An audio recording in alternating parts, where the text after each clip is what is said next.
होगा यहाँ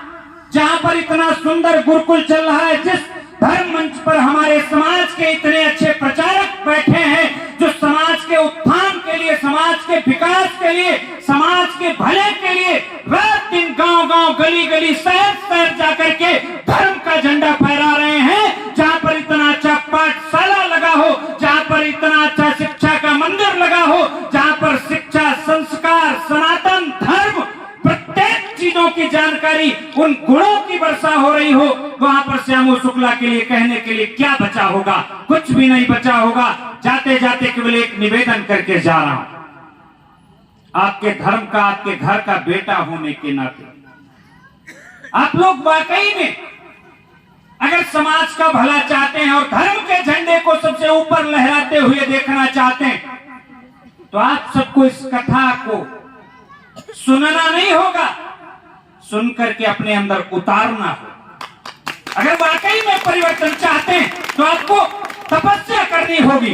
आपको त्याग करना होगा, आपको कठिनाइयां सहनी होंगी, आपको यातनाएं झेलनी होंगी, आपको समाज के उन निशाचर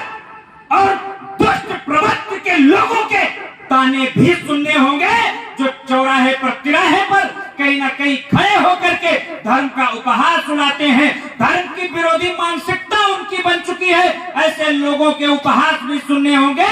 तब जाकर के आप तो राम कथा हो रही है, कृष्ण की कथा हो रही है, आप किसी भी ग्रंथ को उठा करके देखें, किसी भी पुराण को उठा करके देखेंगे, किसी भी धर्म की किताब को उठा करके देखेंगे, भारत के इतिहास को उठा करके देखेंगे, भारत के संविधान को उठा करके देखेंगे, तो मुझे लगता है हर जगह केवल युद्ध ही हुआ है। कहीं देवी देवता असुरों से लड़ते रहे, दैत्यों से लड़ते रहे, निशाचरों से लड़ते रहे, तब जाकर के आज उनकी कथा का वर्णन गांव गांव किया जा रहा। ये कलयुग चल रहा है। अब रावण नहीं है, अब कंस भी नहीं है, अब हिरण्यकश्यप भी नहीं है, लेकिन उस तरह की मानसिकता के लोग, असुरी प्रवृत्ति के लोग, निशाचर प्रवृत्ति के लोग आज भी हमारे समाज में हैं। तो जैसे भगवान श्री कृष्ण ने कालिया नाग को नाथ करके उसकी अकल को ठिकाने लगाने का काम किया था, वैसे ही समाज के जो दुश्मन हैं, समाज के और धर्म के जो विरोधी हैं, जो बहन बेटियों पर गंदी नजर डालने वाले लोग हैं, उनको आपको उसी तरह से नाचना होगा और नाच करके उनको सही रास्ते पर चलना सिखाना होगा, अपनी दृष्टि को बदलना होगा। प्रभु श्री राम की कथा सुन रहे हैं, वो तो भगवान थे, उनको तो सब कुछ पता था, लेकिन उनको उसके बाद भी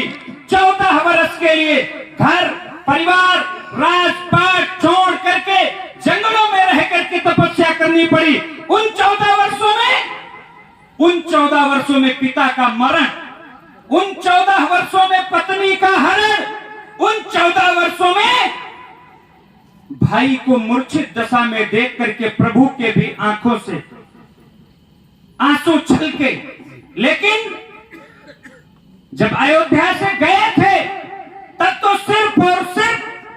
चक्रवर्ती राजा दशरथ के पुत्र रामचंद्र थे, लेकिन 14 वर्ष की त्याग और तपस्या करके जब वापस आए तो फिर रामचंद्र वापस नहीं आए।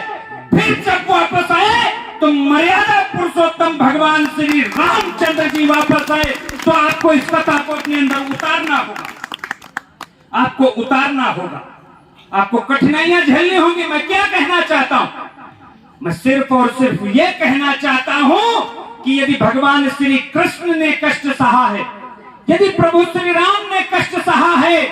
सतयुग त्रेता द्वापर में देवी देवताओं ने कष्ट सहे हैं, तो ये तो कलयुग चल रहा है। हम मानव होकर के अगर थोड़े बहुत कष्ट झेल लेंगे, थोड़े बहुत कष्ट सह लेंगे, तो आप निश्चित यकीन कर लीजिए, जिस दिन आप लोग कठिनाइयों का सामना करने लगेंगे, जिस दिन आप अत्याचार का विरोध करने लगेंगे, जिस दिन आप समाज में व्याप्त बुराइयों को खत्म करने के लिए एक बीड़ा उठा लेंगे, उस दिन आप यकीन कर लीजिए इस कलयुग में भी राम राज्य आएगा और धर्म का झंडा फहराएगा।